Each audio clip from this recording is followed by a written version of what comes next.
Ooh, let's have a cup of tea. Okay, good morning guys, and welcome to another video. So today is the second video I've ever filmed with the Mercedes, and I'm going to be working on it. I said it in my first video, I do not like the rear diffuser. We'll take a look at it in a second, and you know, as soon as I saw the car I knew the rear diffuser had to be changed. So it's coming off. I've never worked on a Mercedes before. We're not in it at the moment. I can't wait to actually get underneath it and start working on it.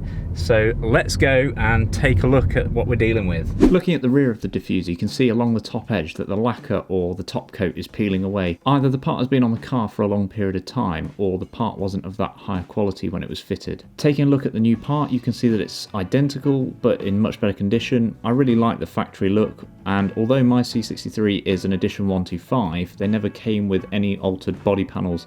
And so this is how the car would have left the factory. Lots of people change these, as the previous owner of my car did, for a carbon fibre one, but for me, carbon fibre is a material that's used for a purpose and not just for show. For this job, all I used was a ratchet, a flathead screwdriver, a ratchet extension, a 10mm socket and a couple of adapters. Of course, you wouldn't need the adapters if you had a full toolkit. So let's take a look at what we're up against. The diffuser should be secured by 4 fixings, 2 of which are on each end, but as you can see, the person that installed this diffuser has failed to remove these end fixings and pulled the plastic hard enough so that the moulding has given way.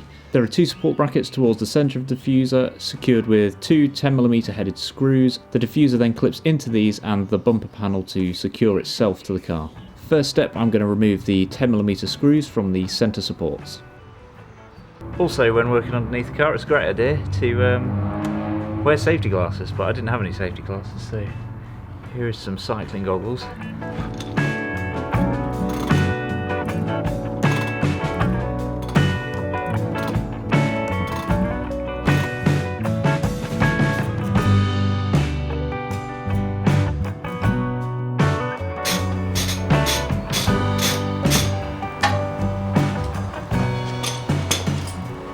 Bolts.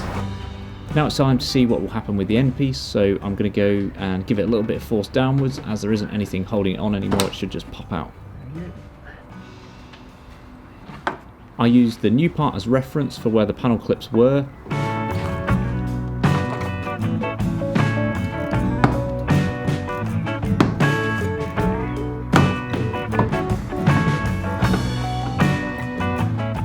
This is where I learnt that the supports are removed with the diffuser if you take out the 10mm screws.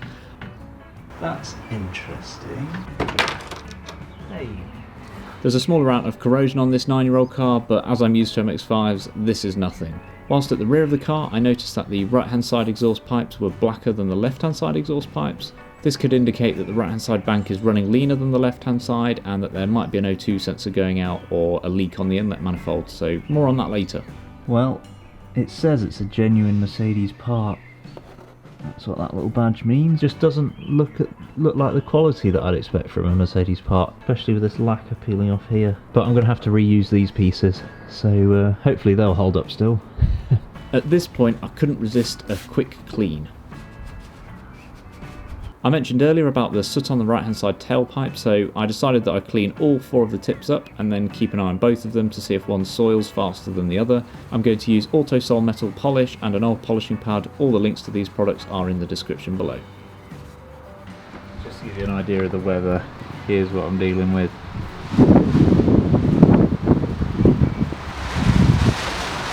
Look. These haven't been cleaned for a long time. Same again on this side, just give it a bit of polish, just to see whether they go black faster than the left hand side. Cue the slow-mo.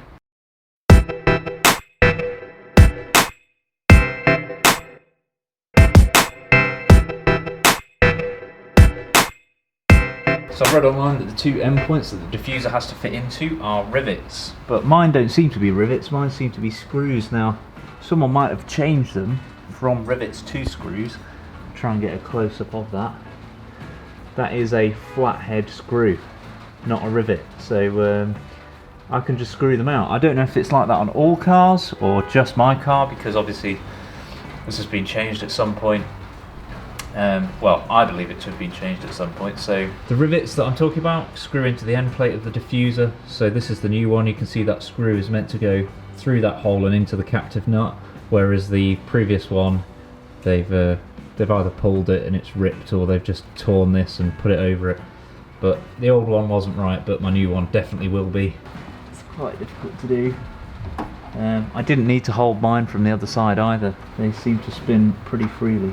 Also, whilst we're here, I think it's worth noting that this is heat shield. So this exhaust is obviously getting really, really warm because they've got heat shield wrapping all around the underside as well to protect the body panels. Performance car, yes. Right, there's the screw in question. Tiny. And then it captives inside of this little bracket. Captive nut, standard fit for a lot of automotive manufacturers. They're cheap. So how it works is this piece goes into the body panel like that, clips around the body panel on the underside of the car, and then this screw or rivet, I don't know if someone's changed these, like I said, clamps that piece and the piece that the captive nut is together, and then it doesn't come off. So nice and simple. So I'm going to do the same on the other side. It should be on in a few minutes. This side I'm just supporting with my finger because the plastic's a bit weaker. I think someone's bent it. There's that side off too. Nice and easy. Okay, so what I'm going to do now is transfer these supports over to the new one from the old one. And actually looking at this, both of these parts are identical. Part number's the same, they've both got the Mercedes badge on them. Really weird. And then also looking at these supports, like they're plastic, but they've also got a bit of this sort of gold effect on them. What I think has happened is someone has plaster dipped this original part, because if you look at the weave isn't uniform all throughout. So here the weave is wider and here it's narrow. If you look in the corners, it's all flared out. So yeah, I think this is the original part, but it's been plaster dipped. It has to be the original part because the part number is the same as my genuine replacement. A bit of detective work. I think these are the original supports, and I think that's the original part. So this piece should just pull off. They're quite stiff. It's got little fir tree clips on the bottom. There we go. So yeah, they just pull off. See what I mean? Look, that is this carbon effect, but this isn't. So it's like it's been dipped from one angle like that into a big vat. Put this new one on. I think all you do is clip it on.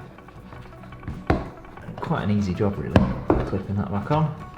And then this one should just clip back on as well. There we go. This lip hangs underneath the bumper, so the bumper sits on that lip there. So you have to push this clip on after it's installed. So that sits on there, and then once it goes on, you push that underneath there. Right, okay. Right, I think you can do it without taking those off. I don't know what the right way is to do it, but this will help with my alignment. If you just slip the backing plate panel behind there, and then you can just sort of sit that on top of it. This part's the new part's a lot stiffer than the old part. So as you can see, that screw right in the middle of the screen, that's properly done there. So the screw is now holding the diffuser into the captive nut, just like Mercedes intended it to. And now push all the clips back in.